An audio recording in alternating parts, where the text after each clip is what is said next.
Hello viewers and welcome back to my channel Review Information. In this video I will show you how to enable call announce feature in iOS devices. Subscribe to my channel and hit the bell icon to get notified any updates.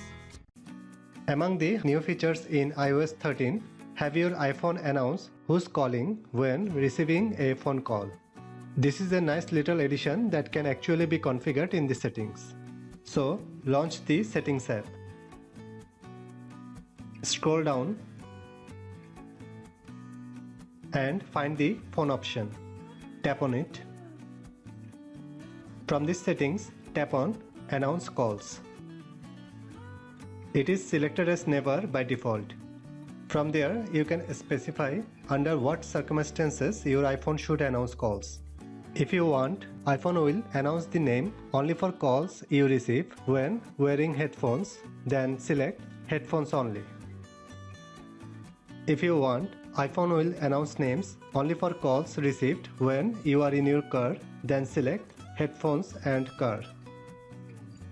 Or if you want, iPhone will name the caller for every call, then select Always. This feature is particularly handy when walking with headphones on. You won't have to reach for your phone to find out who's calling. In this way, you can enable call announce feature in iOS devices. Thanks for watching. Hope you guys enjoyed my video. Please subscribe my channel for more videos. Goodbye.